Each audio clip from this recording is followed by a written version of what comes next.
ఒక గ్రామంలో రామయ్య మరియు కాంతమ్మ అనే దంపతులు ఉండేవారు. రామయ్య కట్టెలు అమ్ముకుని జీవించే వ్యక్తి. ఒకరోజు రామయ్య కట్టెల కోసం అడవికి వెళ్తాడు. ఒక పెద్ద చెట్టును చూసుకొని గొడ్డలతో నరుకుతుంటాడు. అలా నరుకుతున్న సమయంలో వనదేవత ప్రత్యక్షమవుతుంది. ఆగు నాయనా, ఈ చెట్లను నరకవద్దు అంటుంది వనదేవత.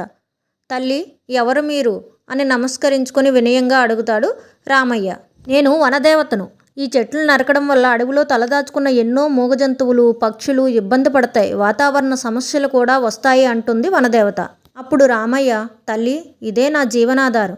మరి నేను ఎలా బ్రతకాలి అంటాడు. అప్పుడు వనదేవత, నీకు ఒక ఆవును వరంగా ఇస్తాను. ఇది రోజుకి కడివెడు పాలు ఇస్తుంది. వాటిని అమ్మి నీ కుటుంబాన్ని పోషించుకో అంటుంది వనదేవత. సరే తల్లి, ఇంకా నేను చెట్లను నరకడం మానేస్తానని చెప్పి అక్కడి నుంచి ఆవును తీసుకొని వెళ్తాడు రామయ్య.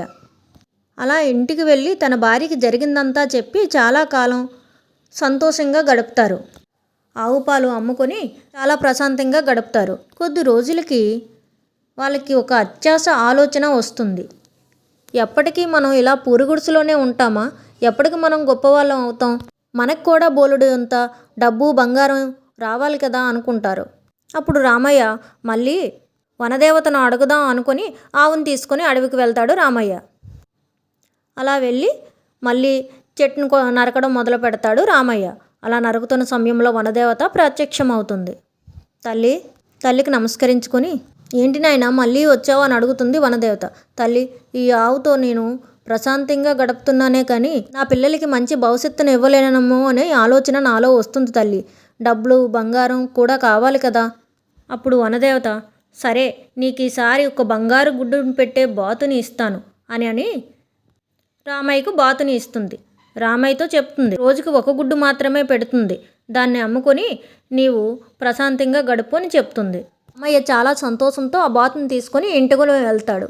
ఇంటికి వెళ్ళిన రామయ్య బాతు గుడ్డు పెట్టిందో లేదో చూస్తాడు. బంగారు గుడ్డు పెట్టేసరికి చాలా ఆనందంతో, ఆశ్చర్యంతో చూస్తారు కాంతమ్మ, రామయ్య. అప్పుడు ఆ గుడ్డును సంతలో ఉన్న వ్యాపారికి అమ్మి సొమ్ములు తెచ్చుకుంటాడు రామయ్య. అలా రోజు వ్యాపారికి అమ్మడం, సొమ్ములు తెచ్చుకోవడం జరుగుతుండేది. వాళ్ళలో మళ్ళీ అత్యాశ మొదలైంది. ఇలా ఒక్కొక్క గుడ్డు మాత్రమే ఎప్పటికని మనం పెద్దవాళ్ళం అవుతాం? ఈ బాతు రోజుకు ఒక్క గుడ్డు మాత్రమే పెడుతుంది. మనం త్వరగా ధనవంతులం అవ్వాలి అంటే ఎలా సాధ్యమవుతుంది?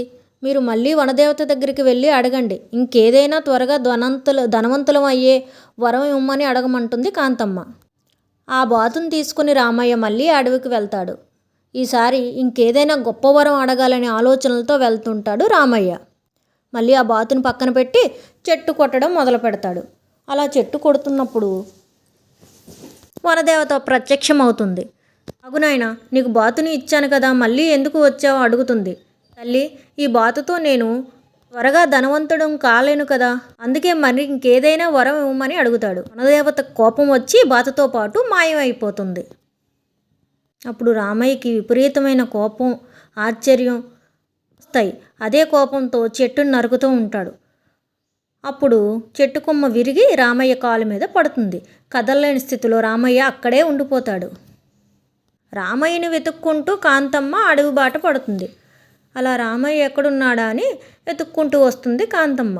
ఒక దగ్గర రామయ్యని చూసి ఏం చేసేవాళ్ళు ఎవరూ లేక కాంతమ్మే ఎలాగోలా మెల్లిగా చెట్టు కొమ్మను తప్పించి రామయ్యని ఇంటికి తీసుకొని వెళ్తుంది కాంతమ్మ.